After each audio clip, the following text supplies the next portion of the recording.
नमस्कार दोस्तों। आज जो हमारे टॉपिक है वो हमारे रेगुलर टॉपिक है जिस परेशानियों से हम आज गुजर रहे हैं। जैसे कि आज भूमंडलीय तापमान तापमान में वृद्धि क्यों हो रही है, इसके क्या हुआ कारण है, ग्लोबल वार्मिंग जिसे बोलते हैं, इसके क्या क्या प्रभाव पड़ रहे हैं। ओजोन परत का पक्ष है, अर्थात ओजोन परत में जो वो लगातार कमी क्यों हो रही है।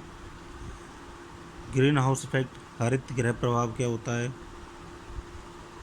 अम्लीय वर्षा क्या है।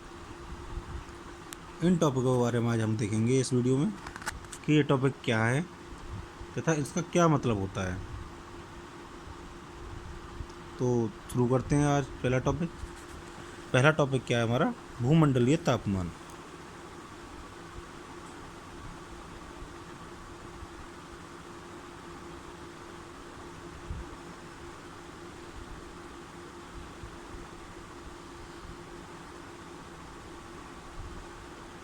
इसे तापन भी बोलते हैं, भूमंडलीय तापन या तापमान।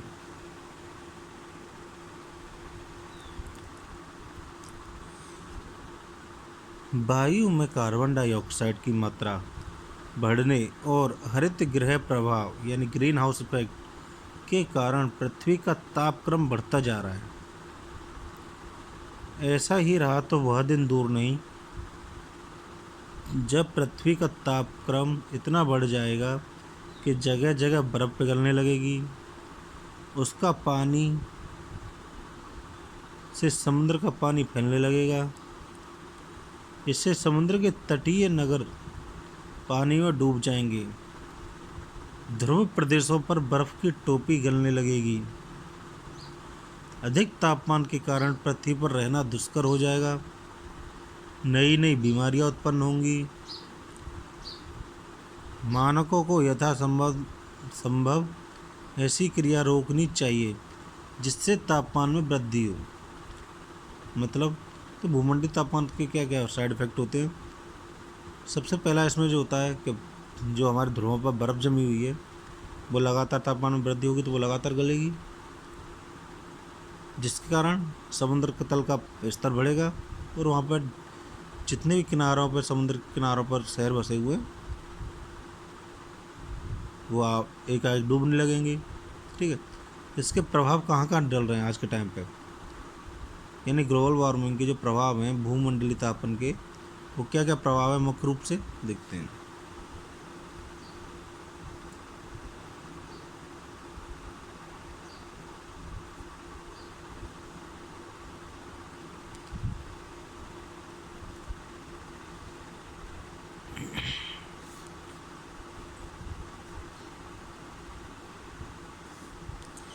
इसका जो पहला प्रभाव है वो है मौसम तथा जलवायु पर प्रभाव। मौसम तथा जलवायु पर प्रभाव।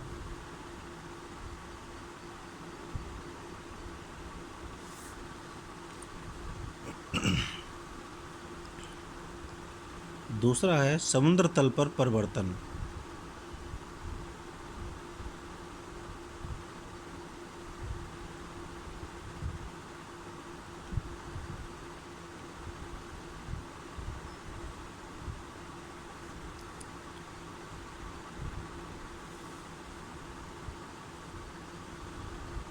अगला है प्रजाति वितरण के विस्तार पर प्रभाव।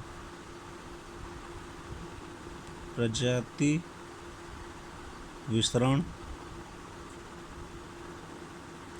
के विस्तार पर प्रभाव।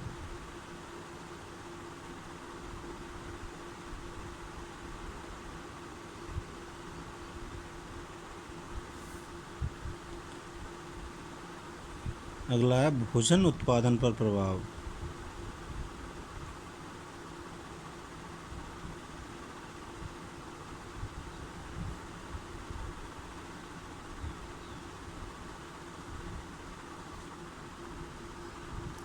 तो जो हमारे भूमंडलीय तापन के प्रभाव है मुख्य रूप से इन चार पर पड़ते हैं।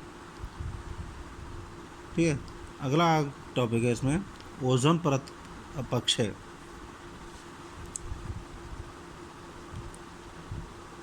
ओजोन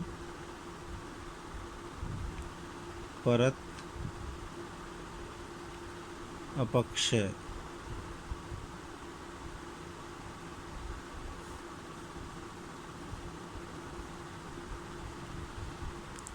भूमंडलीय तापन को इंग्लिश में ग्लोबल वार्मिंग कहते हैं, ध्यान रखना। GLOBAL global warming.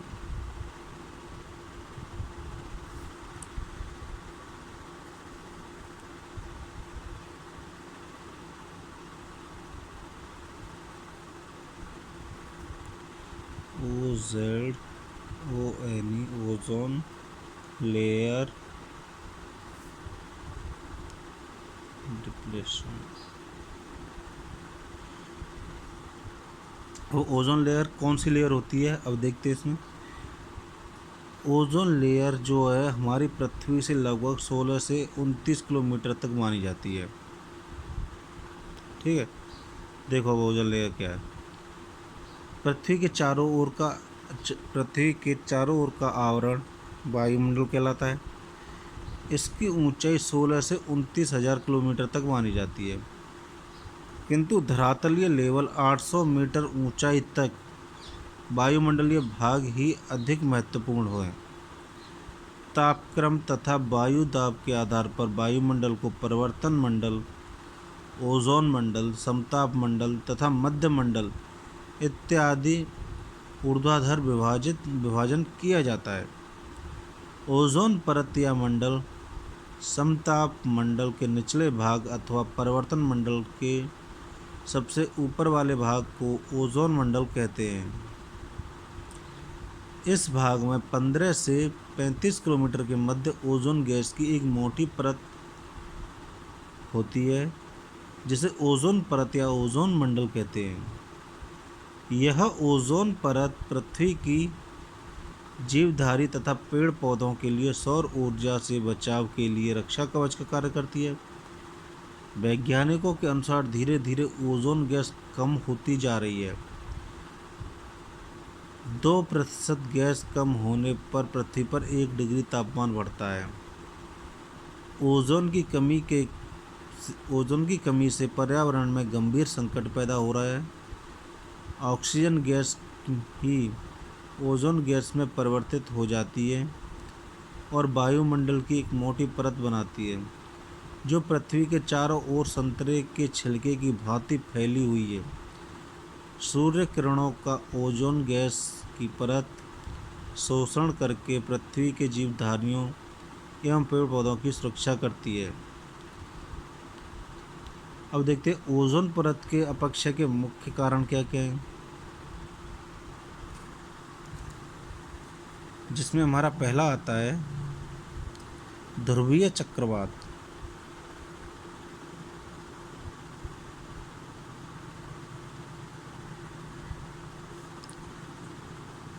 दूसरा आता है ज्वालामुखी से निकलने वाली गैसें, अर्थात ज्वालामुखी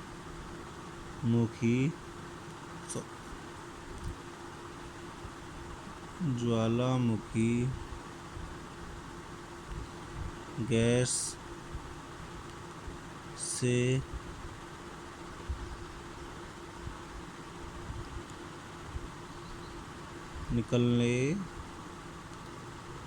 निकली क्लोरीन गैस।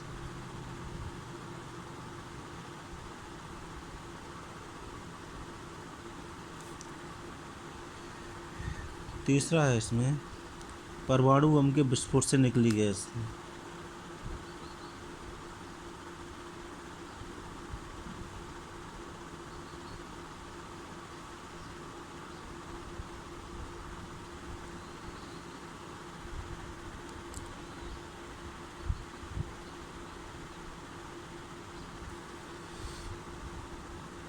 अगला है परमाणु केंद्रों से रेडियोधर्मी विकिरण।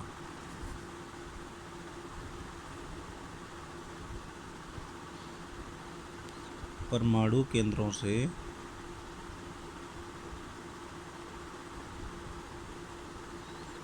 रेडियोधर्मी विकिरण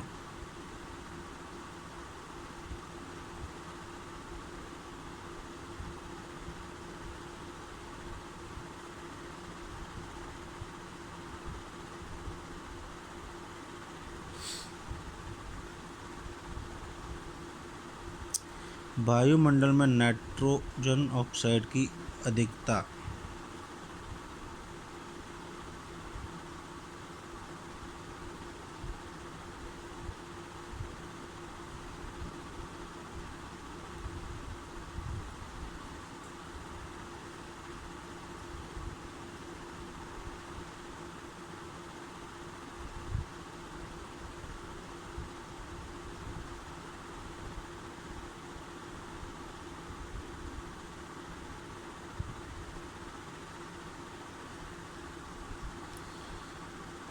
अगला है मानव द्वारा क्लोरोफ्लोरो यौगिक का निर्माण, यानी कि CFC।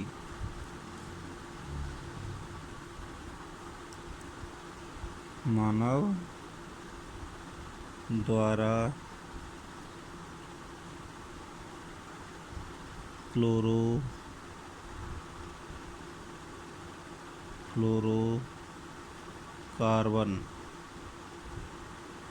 इसे क्या बोलते हैं? CFC यौगिक का निर्माण।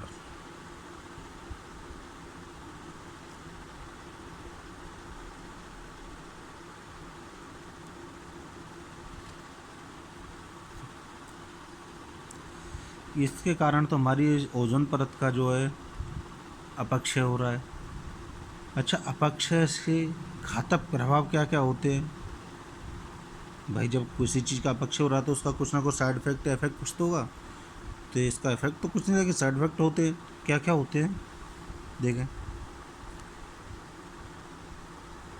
अगली हरे डाले घातक प्रभाव।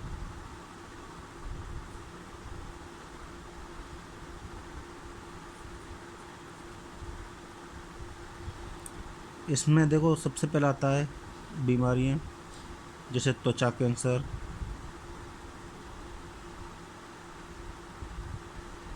मोतियाबिंद,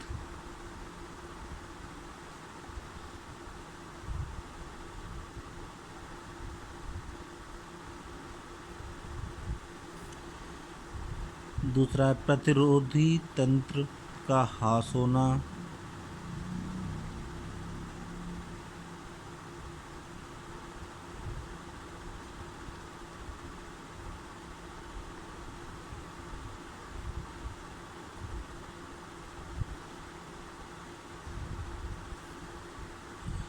तीसरा है वनस्पतियों का प्रकाश संश्लेषण क्रिया प्रभावित होने से कृषि फसलों का उत्पादन प्रभावित होना। क्या? वनस्पतियों की प्रकाश संश्लेषण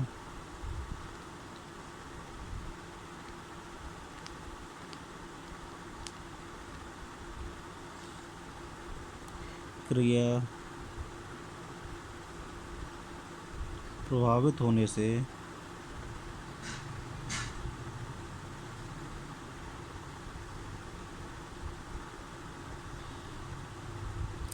कृषि फसल का उत्पादन प्रभावित होना।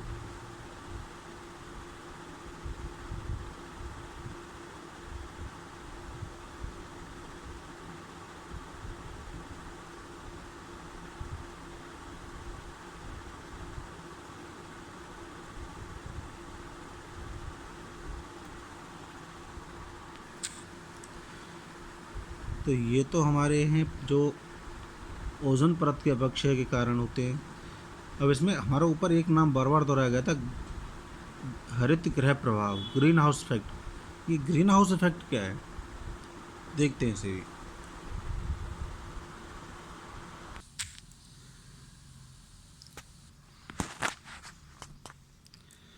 हरित गृह प्रभाव, हरित गृह प्रभाव यानी कि ग्रीन हाउस इफेक्ट।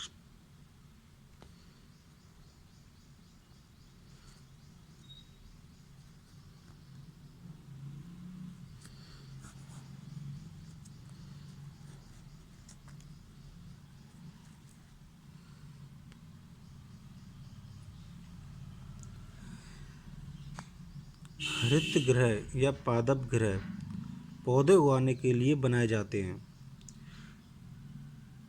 ध्यान रखना, जो ग्रीन हाउस होते हैं वो किसके लिए बनाए जाते हैं? पौधे उगाने के लिए। चूँकि ये शीशे के बनाए जाते हैं अतः प्रकाश अंदर तो पहुँचता है किंतु ऊष्मा किंतु ऊष्मा बाहर नहीं निकल पाती। कार्बन डाइऑक्साइड का गुण भी ऐसा ही होता है।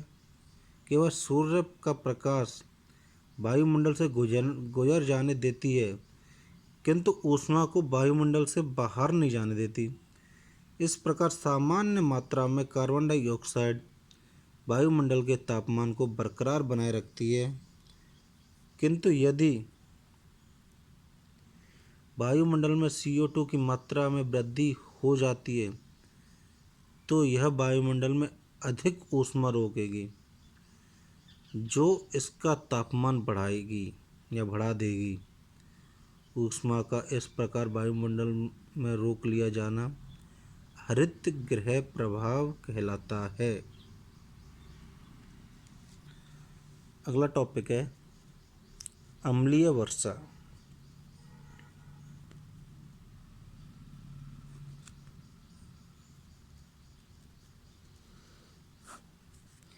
यानी कि एसिड रेन।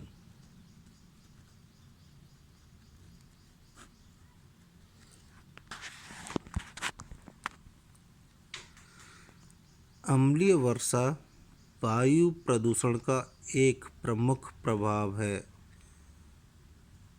विभिन्न उत्पादन क्रियाओं के फलस्वरूप कार्बन डाइऑक्साइड, नाइट्रिक ऑक्साइड तथा सल्फर डाइऑक्साइड गैसें अम्लीय जलवाष्प में मिलकर रासायनिक अभिक्रियाएं करके कार्बनिक अम्ल, सल्फ्यूरिक अम्ल तथा नाइट्रिक अम्ल का निर्माण करती हैं। वर्षा के दौरान अम्ल द्रव रूप में धारण कर पृथ्वी पर बरसते हैं। जिन क्षेत्रों में यह गैसें अधिक होती हैं उन क्षेत्रों में अधिक मात्रा में अम्ल बनते हैं।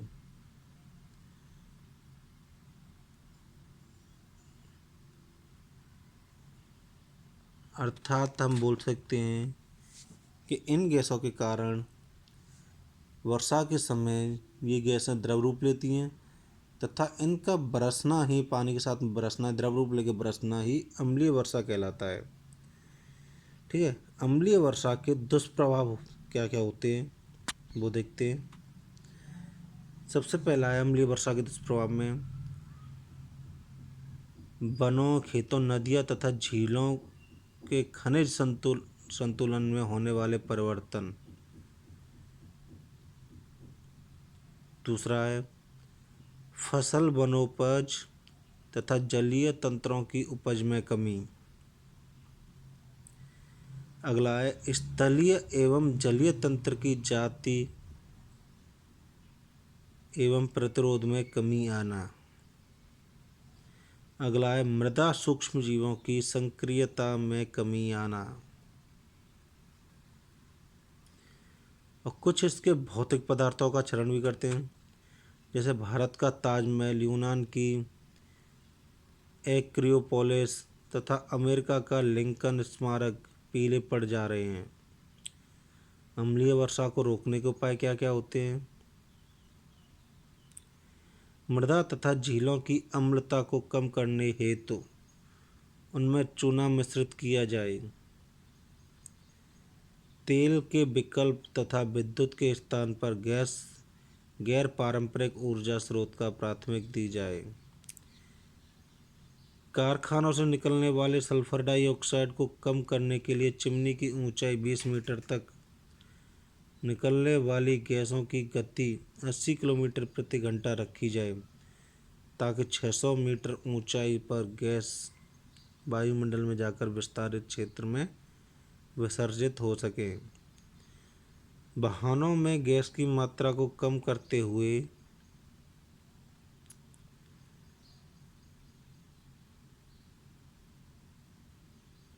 वाहनों में गैस की मात्रा को कम करने हेतु 3-वे कैटेलिटिक कन्वर्टर प्रौद्योगिकी का प्रयोग किया जाए तथा वाहनों की गति मध्यम रखी जाए।